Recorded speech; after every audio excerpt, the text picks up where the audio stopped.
Bonjour. Voici 5 conseils pour améliorer vos cours à distance.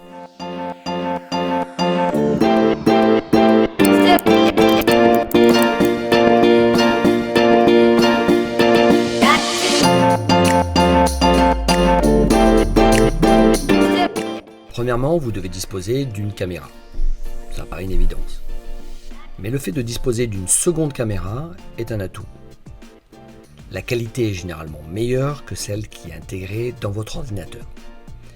Et surtout, vous pouvez adapter la hauteur de votre prise de vue pour que votre visage ne soit pas en contre-plongée.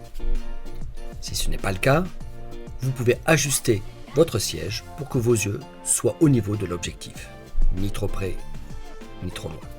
Le deuxième élément, c'est le micro. C'est l'outil de référence. Le son est stratégique pour la bonne perception de votre cours. Alors souvent, le micro de votre ordinateur peut faire l'affaire, mais cela peut donner l'impression que vous êtes dans une église, il y a un effet d'écho parfois. Donc si vous avez la possibilité de rajouter un micro externe, vous améliorez ainsi la qualité d'écoute de votre audience. Si vous utilisez un casque avec micro intégré, surtout, testez-le avant et écoutez-vous en amont du cours. Il faut que vous gériez la proximité avec votre bouche et vos vêtements. Les micros, ça n'aime absolument pas les frottements. C'est un irritant pour votre audience. J'allais oublier. Évitez aussi les connexions Bluetooth avec vos casques. Il est fréquent que la liaison s'interrompt brutalement et préférez donc une connexion filaire. Le troisième conseil tourne autour de l'éclairage. C'est un élément clé, on n'y pense pas toujours, mais il vous faut éclairer votre visage. Vous êtes le personnage principal de la pièce. Vous n'imaginez pas qu'un comédien montant sur scène sans que la rampe soit allumée.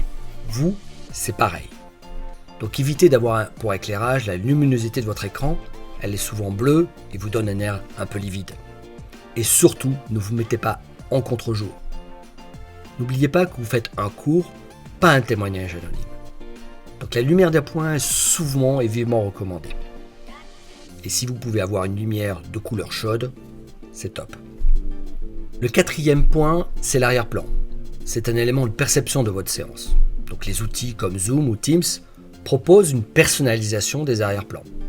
Il faut que vous adaptez à la thématique de votre cours, bien entendu, cet arrière-plan. Évitez les arrière-plans qui ne sont surtout pas en relation directe avec ce dernier.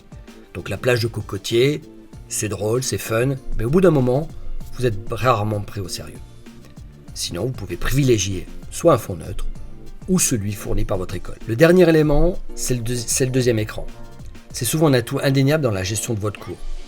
Il vous permettra d'afficher le flux de chat par exemple de l'application ou de pouvoir projeter vos notes ou vos outils d'interactivité comme Booklab. Le pilotage du cours doit être le plus fluide possible. Souvent, le second écran améliore votre confort dans la gestion de ces applications. Pour résumer, vous devez avoir une caméra à hauteur de vos yeux, un micro ajusté, un éclairage d'appoint, un arrière-plan neutre et éventuellement un second écran.